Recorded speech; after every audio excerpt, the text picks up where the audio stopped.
911, what's your emergency? I heard screaming, and then it just stopped. I ran over, the front door was wide open, her dog's still inside.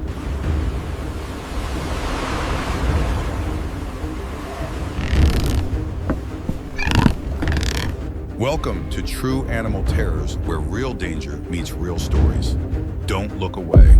Stay with us as we uncover the heartbreaking true story of Lisa Urso, a woman whose compassion knew no limits, and the rescue that would become her greatest and final challenge. Welcome to True Animal Terrors, where real danger meets real stories. The heat that afternoon clung to the skin like a damp shroud. Rinka Island, a rugged emerald shard in Indonesia's Komodo National Park, lay under the weight of the sun, the jungle humming with cicadas and the faint rustle of unseen creatures. In his modest wooden hut, 74-year-old Hamra settled into a creaking chair, his bones aching pleasantly from a morning spent hauling firewood. His wife Sari moved quietly in the small kitchen, her hands working by habit, preparing tea. Outside, their cat, Lindu, darted after something invisible, her soft mules rising and fading against the heavy air. It was the kind of day Hamra had lived countless times. Born on this island, he had weathered its tempests and its dry seasons, its solitude and its beauty. The Komodo dragons, giants and scales of earth and ash, had been his silent neighbors for decades. As long as you don't bother them, they don't bother you. He would tell visitors, a calm conviction earned over years. But whispers had been swirling in recent months, unsettling in their persistence. Locals spoke of dragons straying closer to homes of bold eyes watching from the tree line. Some blamed tourists feeding them scraps. Others pointed to the heat and dwindling prey. An elder at the market had put it more bluntly, "They're changing." Warnings were posted, but on Rinka life rarely bent to fear. The first sign came as a creak in the wooden floorboards. Hamra lifted his head and froze. Framed in the doorway was a massive Komodo dragon, its armored body mottled in shades of brown and gray, each muscle under its hide shifting with deliberate control. Its forked tongue flickered in and out, tasting the air, measuring distance. Its gaze locked on Lindu, the small cat it had chased to the hut. But the predator's focus shifted, and in that unblinking moment, Hamra knew it wasn't the cat it wanted anymore. The movement was sudden, almost silent, a blur of claws and muscle. The dragon lunged. Hamra's scream ripped through the still air. "It's biting my foot," he shouted, disbelief cutting through the agony. The creature's jaws clamped around his left foot with crushing force, serrated teeth punching deep into skin and muscle, grinding against bone. Blood sprayed in an arc across the hut's floorboards. Hamra shoved, kicked, fought to pry himself free, but Komodo dragons don't kill in haste. Their method is slower, crueler. Venom seeped into the wound, laced with bacteria that could rot flesh in days. Sari's voice broke from the doorway, shrill with terror. "Help, help him!" Her words barely carried before neighbors hearing the screams came running. A man burst in with a long bamboo pole, jabbing at the dragon's side, his hands trembling from the effort. Another struck at the beast's tail. It took 3 men shouting and striking in desperate rhythm to drive the predator backwards, step by reluctant step, until it slipped out the doorway and into the shadows beyond. Hamra lay, sprawled, breath ragged, his body trembling. Blood pooled beneath him, the air thick with its copper scent. His foot hung at an unnatural angle, connected by little more than tendon and skin. The island's small ambulance rattled down the dirt road, every bump jolting him with fresh agony. At the hospital, doctors worked quickly, counting 39 deep puncture wounds. Several veins had been torn, his blood pressure dangerously low. Then came another grim discovery: the venom was already working, swelling the flesh-threatening infection. By some convergence of skill and luck, Hamra survived. His foot was saved, stitched carefully with 39 sutures, but the incident cracked something in the island's calm. Locals gathered in hushed knots to ask the same questions. Why had the dragon attacked so close to home? Was it hunger territory, or a shift in the delicate balance between humans and these prehistoric predators? Park officials urged caution, reminding even lifelong residents that Komodo dragons are not simply large lizards, but apex predators, unpredictable and lethal. For a few days, the island returned to its uneasy routine. Hamra lay in a hospital bed on nearby Flores Island, the bite's throbbing pain a constant reminder. Sari stayed behind to tend their animals, the hut now carrying the ghost of the attack. But danger was not finished with them. 2 nights later, the darkness outside their home stirred. Grainy cell phone footage captured it, the same massive Komodo dragon moving with slow, deliberate steps toward Hamra's hut. Its belly skimmed the earth tongue, flicking in quick succession, tasting something on the air. It wasn't hunting at random. Its gaze was fixed on the hut, its nostrils drawing in the faint, lingering scent of blood soaked into the wooden floorboards. Neighbors woke to the sound, the heavy drag of claws on dirt, the wet rhythm of its breathing. The dragon began circling the hut, not in frantic search, but with the patience of something claiming ground. A woman shouted from her doorway, pots clanging, as she and others banged metal together, their voices rising into the night.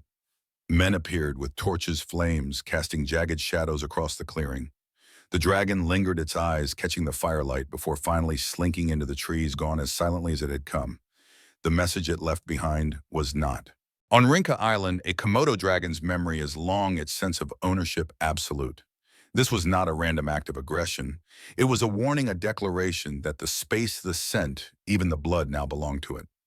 In the days after, conversations in the market turned from idle speculation to sharp-edged concern. Some spoke of restricting tourist feeding altogether. Others demanded stronger patrols around villages.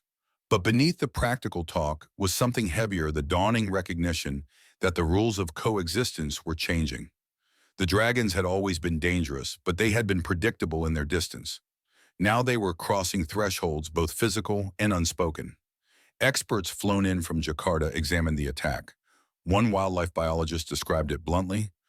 Once a predator like this associates human structures with food, or even just with the scent of prey, that the barrier between us and them starts to dissolve. He pointed to rising temperature shifts in prey populations and increased human presence as possible triggers. Hamra's story spread far beyond the island. News outlets framed it as both survival and warning, the image of the elderly man with his foot bound in thick white bandages flashing across screens. For some, it was proof of the raw danger that still exists in pockets of the world untouched by modern control. For others, it reignited debate over the ethics of living so close to apex predators without stricter boundaries. For Hamra, the meaning was simpler and far more personal. From his bed looking out at the pale green walls of the hospital ward, he spoke softly to a visiting journalist. "I've known these animals my whole life. I respected them. But respect does not mean safety. Not anymore. Rinka Island may look timeless. The jungle still hums, the sea winds still bend the trees, but something in its rhythm has shifted. At night, the darkness feels heavier, as if it listens. Locals speak of seeing pale eye shine at the edge of torchlight, of claw marks gouged deeper into the soil than they remember, of the low, almost inaudible hiss of a dragon's breath carried on the wind. Once the space between predator and prey was wide enough for trust to grow. Now it is as thin as the wooden walls of Hamra's hut. The balance has begun to rot from within, and on that January day, Hamra felt it snap, a sudden, merciless tearing of the unspoken pact that had kept the dragons at bay. Local wildlife officials wasted no time. Patrols doubled, rangers armed with long poles and radios swept the jungle paths at dawn and dusk, their eyes scanning for the slow, deliberate sway of a dragon's tail. New safety warnings were posted in bold red at docks and village entrances, stark signs reminding both residents and visitors that here the ground belongs first to the predator. For Hamra and his family, the measures came too late. His foot bore the neat line of 39 stitches, but inside his head the wound stayed raw.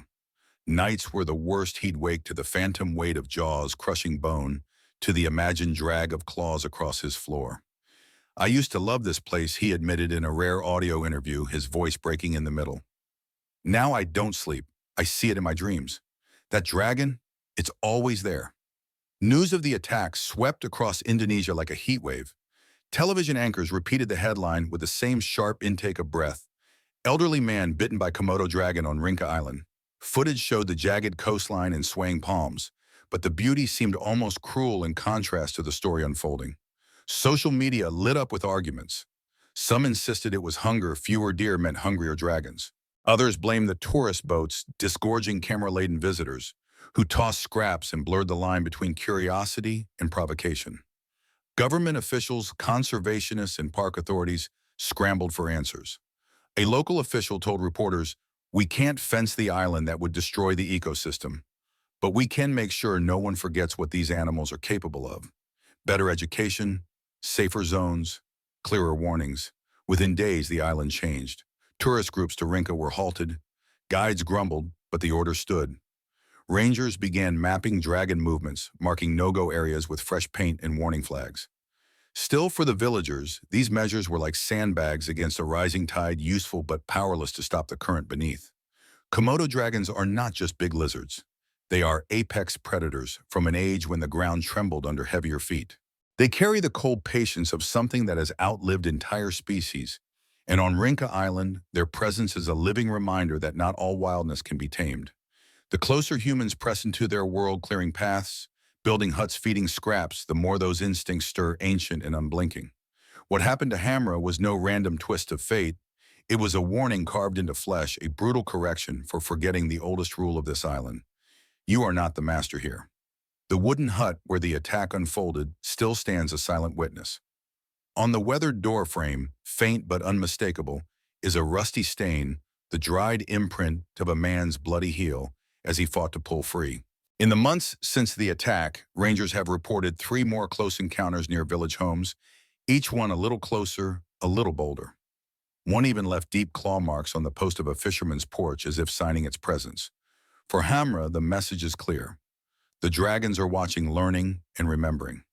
If you think you could stand your ground in the kingdom of dragons, think again. Out here, one wrong step can turn beauty into blood in a heartbeat. Subscribe and stay with us, because next, we'll take you inside the chilling rise of predator attacks in places once thought safe. You won't believe what's coming out of the shadows.